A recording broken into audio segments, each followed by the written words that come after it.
Alors donc, pourquoi le retour des protéines végétales? Bon, d'abord, il y a ce débat qui a été évoqué par le docteur Le Cerf, je ne vais pas y revenir, sur animal ou végétal. On est aujourd'hui, dans la plupart des pays industrialisés, dont la France, à une proportion d'à peu près 2/3 de protéines animales et 1/3 de protéines végétales.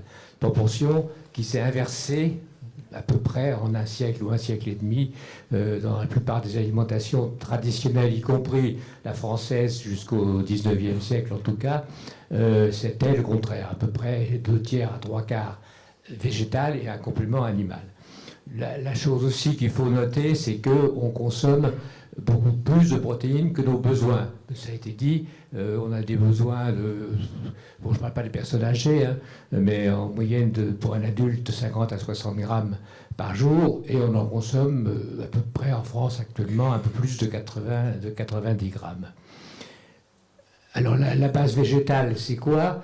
En tout cas, c'est 3 grandes familles d'aliments, enfin 3 principales, hein, les céréales, les légumineuses avec cette fameuse complémentarité qui a été évoquée, qu'on retrouve absolument dans toutes les alimentations traditionnelles, que ce soit le riz et le soja en Asie, le maïs et les haricots sur le continent américain, le mil et les niébés qui sont des haricots en Afrique, enfin partout on retrouve toujours ce système. Et alors après, il y a les fruits et légumes, qui sont une 3e grande famille, et puis il y a des familles un peu annexes, les matières grasses, les oléagineux, etc. Alors, quelques 3 diapos juste sur les aspects nutritionnels, enfin plutôt santé, telles que 2-3 études qui ont été faites dans différents pays. Ça, c'était une étude américaine qui montre que, alors je la cite avec des pincettes, je veux dire, en disant qu'il ne faut pas dire automatiquement que si vous remplacez une portion de viande rouge par jour par une portion de légumineuses, vous allez diminuer de 35% les maladies cardiovasculaires. Ce serait trop beau. Et c'est des données américaines faites à partir de la viande rouge américaine qui est bien pire que la viande rouge française, surtout celle des paysans de cette région, parce que c'est de l'élevage industriel. Donc voilà, c'est quand même une tendance, peut-être que ce ne serait pas aussi fort que ça avec notre viande, mais en tout cas, il y a beaucoup de...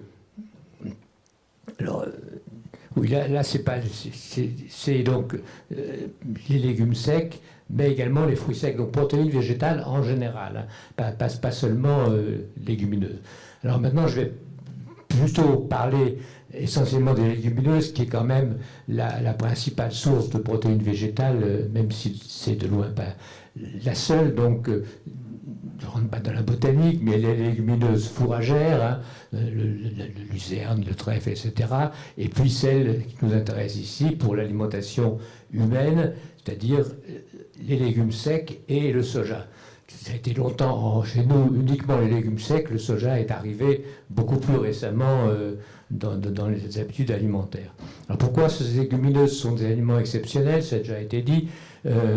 C'est quantitativement la meilleure source de protéines végétales, puisqu'il y en a entre 20 et 24% et jusqu'à 35% avec le soja, riche en fibres, en certains minéraux, un index glycémique bas, des aliments riches en polyphénol avec donc un effet protecteur vis-à-vis de diverses pathologies. Et puis c'est aussi l'avantage que ce sont des aliments qui sont disponibles toute l'année.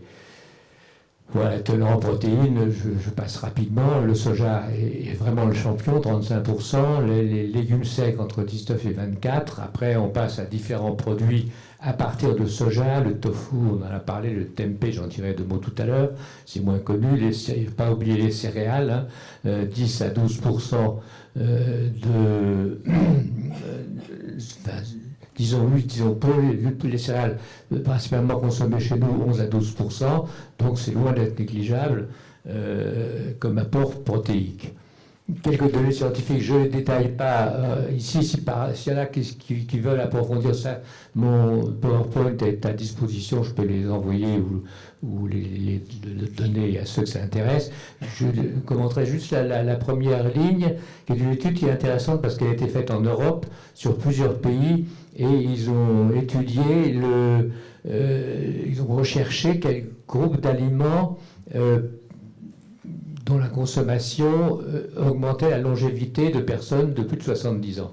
Et le seul groupe d'aliments qui a eu cet effet, c'était les légumineuses, avec une augmentation de longévité de plusieurs années.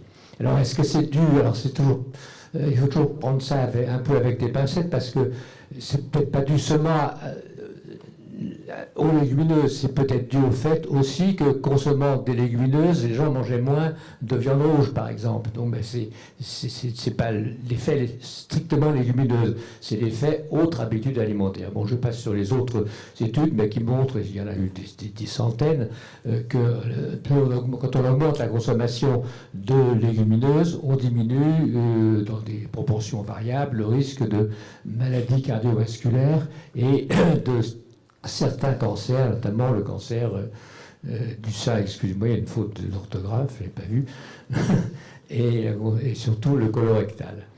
Une dernière étude intéressante et qui vient de sortir là, il y a le mois dernier, non, il y a 3 mois, sur un très grand échantillon qui montre que même une modification faible de l'apport protéique, c'est-à-dire en remplacement seulement 3% de l'apport énergétique en protéines animales par la même chose en protéines végétales, on diminuait de manière tout à fait sensible la mortalité, toutes causes confondues. Alors avec une augmentation particulièrement importante, une diminution particulièrement importante vis-à-vis de la charcuterie, mais aussi même des œufs et de viande rouge non transformée. Alors c'est une étude, encore une fois, il ne faut pas généraliser le résultat d'une seule étude, bien sûr. Alors la consommation, ça a été dit, hein, on est passé d'en moyenne 50 grammes par jour et par personne. Et ce qui est curieux, c'est qu'on trouve ce chiffre, enfin autour de ce chiffre à peu près sur toute la planète, dans les alimentations traditionnelles. Les légumineuses n'ont jamais, sauf quelques pays africains où on est beaucoup plus haut, été un aliment principal de base quantitativement. L'aliment de base a toujours été la céréale, ou quelquefois dans certains pays les tubercules, et ça a toujours été un complément, et on tournait toujours autour de ce chiffre, et aujourd'hui on est à 5 grammes. Voilà. Alors les causes, j'en passe, elles sont diverses, médicales, parce qu'il y a eu une époque où les médecins, et ça a été vrai juste après la Seconde Guerre mondiale notamment, tous les médecins disaient il faut manger de la viande, ça donne des forces, et puis plus vous mangez de viande, mieux vous vous portez, enfin j'exagère à peine. Donc, mais il y a surtout eu une cause sociologique.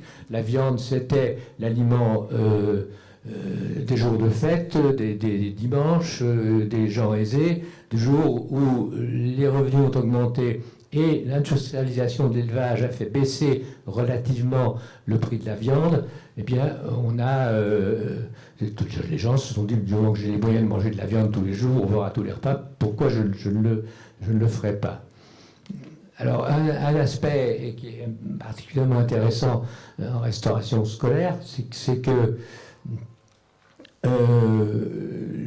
les légumineuses sont, là, et de très loin, la source de protéines la plus économique. 20 grammes, j'ai pris le prix de 20 grammes de protéines. Pourquoi 20 grammes? Parce que on peut considérer, compte tenu des autres apports protéiques d'un repas moyen sans viande, hein, les céréales, même les légumes, une petite quantité de protéines, il faut apporter, peut-être moins pour des enfants, hein, 20 grammes par repas. Vous voyez que là, avec les légumes secs, on est entre 28 et 40 centimes d'euros. C'est encore des prix avec des produits bio. Quand vous passez aux produits animaux, ça monte beaucoup plus. Le moins cher étant l'œuf, après les yaourts, et bien entendu la viande de bœuf, on arrive, selon le morceau, à des prix beaucoup plus élevés. Alors comment on va placer les légumineuses? Disons, là je ne parle pas en scolaire, mais bon, je pense qu'on peut le transposer. Je ne pense pas il n'est pas du tout nécessaire et peut-être même pas souhaitable, parce qu'on a moins d'exercice physique, on n'a plus le même mode de vie, de revenir aux 50 grammes par jour et par personne de légumineuses. Moi je dis, si on arrive à passer de 5 grammes à 20 ou 25 grammes en moyenne par jour, ce qui ne veut pas dire qu'il faut en manger 20 ou 25 grammes tous les jours, c'est une moyenne à établir sur une semaine. Donc ça veut dire qu'il faut quand même, il est souhaitable en tout cas d'en manger plusieurs fois par semaine, toujours en petite quantité. C'est jamais comme ça a été fait à une époque. Je ne sais pas, dans les cantines scolaires, je n'ai pas du tout étudié ça, mais à l'armée, c'est quand même pas pour rien que le mot faillot désigne à la fois le haricot et le fait de failloter. Enfin, le haricot est devenu le symbole de la mauvaise alimentation à l'armée. Pourquoi? Parce que c'était pas cher. Pourquoi ça a dégoûté tout le monde? Parce que c'était mal préparé et parce qu'on servait un grand plat de haricots. Alors qu'il ne faut jamais servir un grand plat d'une légumineuse seule. C'est doit toujours être associé à d'autres aliments et en complément d'autres aliments. On peut les varier. Alors, il y a un énorme problème que les gens ne savent plus les cuisiner. Et c'est probablement un certain nombre de cuisiniers de collectivités sont dans la même situation. Et qu'il faut donc réapprendre à les cuisiner. Et quand on réapprend, mais on le verra tout à l'heure au buffet, on se rend compte que ça peut donner des choses tout à fait savoureuses et excellentes. Alors avec quoi on les associe? Ben, disons, l'association type, ça a été évoqué, je ne reviens pas, c'est céréales légumineuses, avec l'histoire de la complémentarité des acides aminés dont a parlé le docteur Le Cerf. On peut aussi les associer avec des légumes. C'est moins fréquent, sachant que dans les alimentations traditionnelles, le légume n'avait pas une place très importante dans l'alimentation. C'était la base céréales légumineuses, et puis des légumes à côté, souvent dans une sauce, puisqu'on a parlé de la sauce tout à l'heure. Mais vraiment, le fait de manger 5 fruits et légumes par jour, c'est très bien, mais je veux dire, c'est une invention moderne, si on peut dire. Je ne connais pas beaucoup d'alimentations, pas du tout traditionnelles, dans lesquelles on mangeait 5 fruits et légumes par jour. Alors on peut les associer avec de la viande. C'est une chose que je trouve qu'il faudrait mieux redécouvrir. Alors moi j'habite maintenant dans le sud-ouest, donc je ne peux pas ne pas parler du cassoulet, qui est quand même typiquement une association viande légumineuse, haricots en l'occurrence. Le petit salé aux lentilles, qui est aussi un plat très traditionnel, qu'on consomme peut-être plus beaucoup.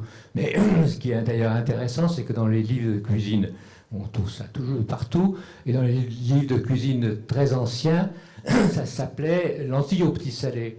Ce qui montre bien l'évolution entre, c'était beaucoup de lentilles et un peu de petits salés, maintenant c'est beaucoup de petits salés et un peu de lentilles. Là aussi, il faudrait revenir, je dirais, à des proportions plus raisonnables.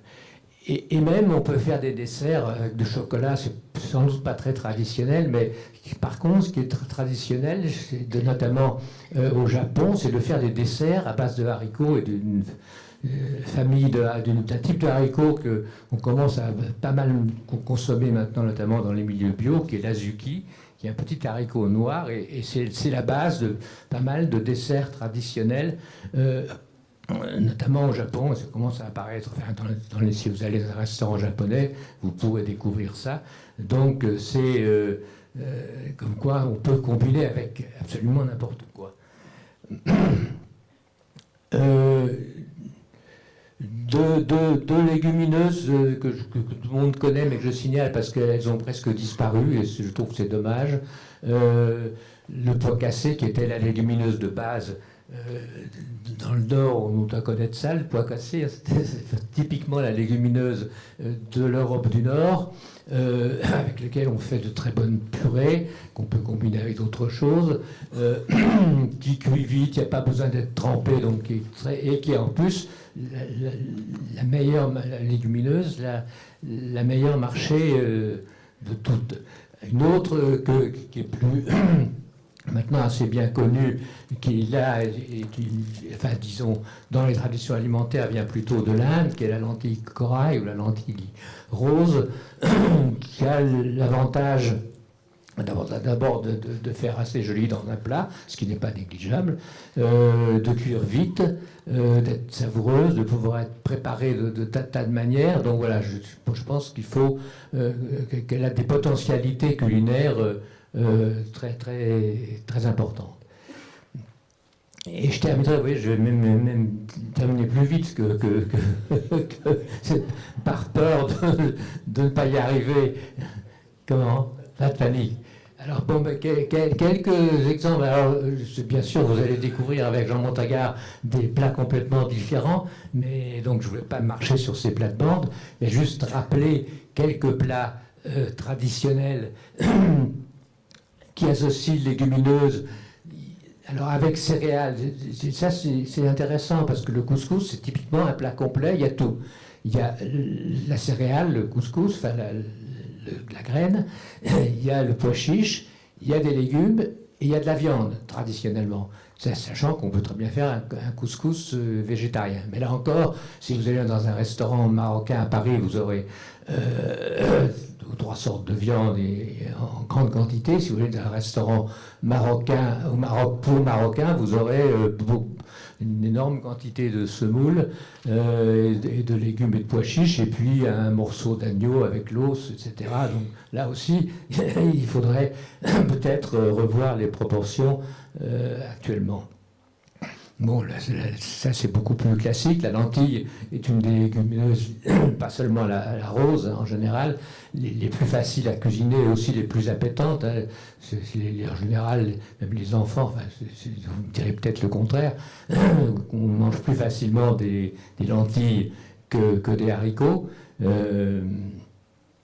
Et c'est vraiment, il y en a 1000 variantes, bien entendu.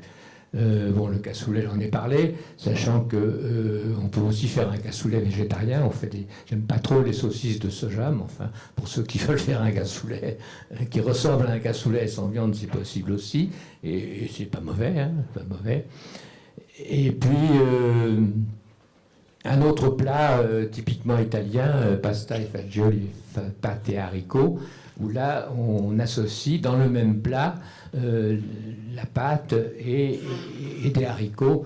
Donc voilà, c'est juste quelques exemples qui montrent qu'il y a une multitude en fait de possibilités à la fois d'associer les légumineuses avec d'autres aliments, mais aussi, et je pense assez intéressant quand on parle de réduction de la consommation de viande, on peut faire, et je trouve ça tout à fait bien et nécessaire, faire des repas végétariens. Si vous voulez diminuer la viande et au lieu d'un beefsteak, enfin je parle pour un adulte de 150 grammes, vous faites un beefsteak de 75 grammes, les gens vont être un peu frustrés peut-être, d'où l'intérêt des plats complets qui associent dans le même plat le végétal et l'animal. Dans quel cas, on peut mettre beaucoup moins d'animal avec le même résultat gustatif, en tout cas. Mais là aussi, je dirais, on voit des évolutions. Je citerai un autre exemple, les spaghettis à la bolognaise, que tout le monde connaît. Qu'est-ce que c'est que les spaghettis? On revient avec les pâtes et la sauce, là. C'est des spaghettis avec une sauce dans laquelle il y a des tomates principalement, et puis des petits morceaux de viande.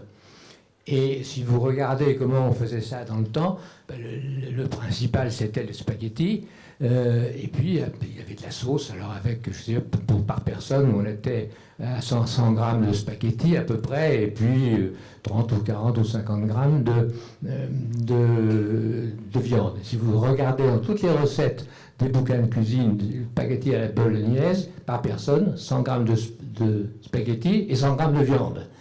Bon, absurde, je veux dire, tout à fait inutile de mettre 100 grammes de viande, même du point de vue gastronomique, il suffit d'en mettre la moitié.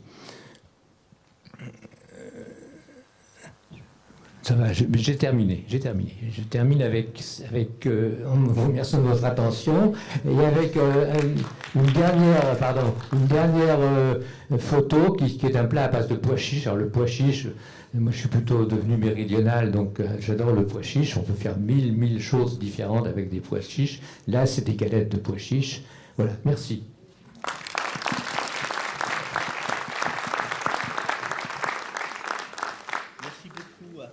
Claude Aubert, qui